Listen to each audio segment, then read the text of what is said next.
Do you ever wish that the surface you sleep on wasn't as soft, comfortable, and cozy as it is? I'm guessing not, but because I'm a sadistic idiot, I do. I strongly believe that it is ideal to improve our health in a holistic manner. And sleep being the key element of holistic health, I always try to optimize it by trying different things. And when I heard of sleeping on the ground, the benefits people talked of sounded too good for me to not try it. Also, for some reason, my inner minimalist considers sleeping on hard surfaces to be a more natural approach to sleeping. So I gave sleeping on the ground a shot for 1 week, and this 1 week would actually decide what I would sleep on for the rest of my life: a soft mattress or the hard ground. But why to sacrifice the comfort of our bed? What's the point? Our species evolved sleeping on hard surfaces. Several present time hunter gatherer communities sleep on the ground with minimal or no bedding. Humans went from sleeping on hard surfaces to straw and then cotton beddings. And from that, raised bed evolved. But today, we sleep on overly soft mattresses that are made from spring or artificial materials. These extra soft materials do not give enough support to our spines and lead to bad posture, poor breathing, and even lower back aches. People online who have tried sleeping on the ground swear by these benefits: more flexibility, better posture, and the one I was after, better sleep quality. This guy even says that sleeping on the ground acts as an 8-hour massage to our muscles. And I wouldn't mind an 8-hour massage. So here's my experience. Day 1. I set my bed on the ground beside my actual bed with one thick cotton bedsheet on the carpet at around 11 pm. And I'm a quick sleeper. I sleep within 5 minutes of going to the bed. But tonight, because the sleeping service was not the most comfortable, it took me a lot of time to fall asleep. My bones hurt, my sleep was quite broken and not sound at all. And when my alarm rang at 7:30 in the morning, because my sleep quota was not fulfilled, I went back to sleep on the soft bed for an hour. I felt groggy and unfocused all day and was cursing myself for doing this. On the first day, it took me 15 to 20 minutes to fall asleep. My bones were aching a lot. My sleep was terrible and was interrupted often, and I felt like shit throughout the day. The time I spent lying down was around 9.5 hours. These are the 5 metrics I'll be judging my sleep quality on. Day 2. I went to sleep again at around 11:30 pm with my bones still aching, and it still took me more than the usual time to fall asleep. I woke up at 8 am, but surprisingly on day 2, my sleep quality was much better. It was less interrupted and I woke up feeling quite rested. Perhaps because I was so sleep deprived the previous night. I still relaxed a bit after turning my alarm off, but this time on the ground only. I noticed that my sleep time or time on bed had increased drastically. I used to be okay and feel fresh with around 8 hours of time on my bed, but now when I measured, I had spent 9 to 9.5 hours lying down.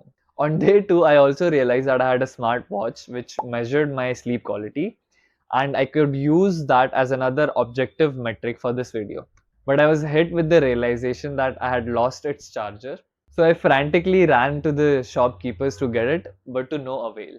So sadly, you'll have to adjust with these 5 subjective metrics only. The time taken to fall asleep was again around 15 to 20 minutes. My bones were still aching. The sleep was better today. I felt better the next day. And the time spent lying down was 9 hours. On day 3, something very interesting happened, and I cannot be making this up. I went to sleep around 11 pm on the ground, and at the middle of the night, I suddenly realized I was on bed. I had no conscious memory of going up from the ground on the bed, and I was absolutely baffled. But I instantly went down on the ground. The most plausible theory is I got up to pee at night, and by virtue of habit, I just went to my bed instead of the ground. It took me less time to fall asleep on day 3, around 10 to 15 minutes. My bones were still aching the same. The sleep was good. I felt okay, and the time spent lying down was 8.5 hours. Day 4. Day 4 was finally the first day of regular fucking sleep. I didn't wake up at all at night, and day 5 was literally the best of all. Although for some reason I still took a 30-minute nap in the afternoon. I'm clubbing the metrics of day 4 and 5 because they're quite similar. It took me around 5 to 10 minutes to fall asleep. My bones ached much less. The sleep was very sound and deep. I felt amazing the next day. The time I spent lying down was 8 hours.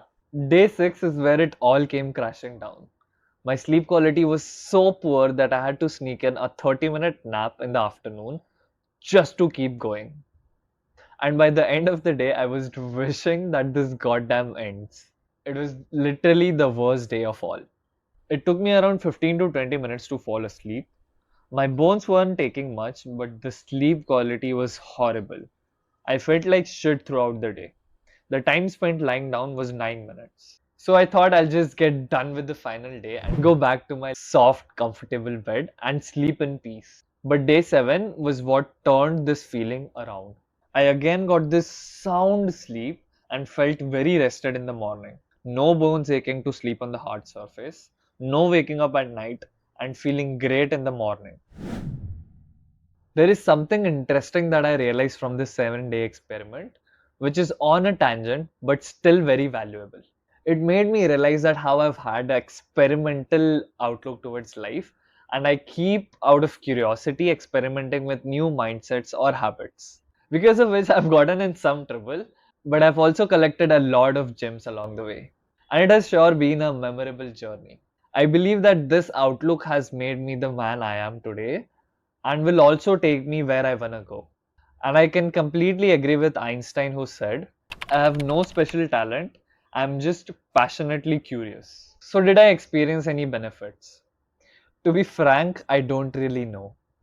I cannot objectively say that my sleep quality was better after sleeping on the ground. And subjectively, it was too much of a roller coaster for me to say that I felt better after sleeping on the ground. But what was my decision? Did I continue to sleep on the ground? Day 7 felt so good that I decided to continue.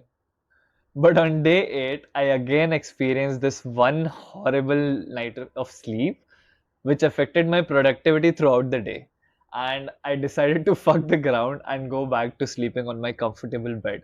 But as I was researching for this video and as I am recording this, I again reread the alleged benefits and I decided to give it a shot again. I'll put the update in the comments. If you sleep on the ground, I'd love to read your experience down in the comments. And on a final note, if you're genuinely curious about something, keep digging, keep exploring, and keep experimenting. No matter if it feels hard currently. And I believe that you'll be more than just fine.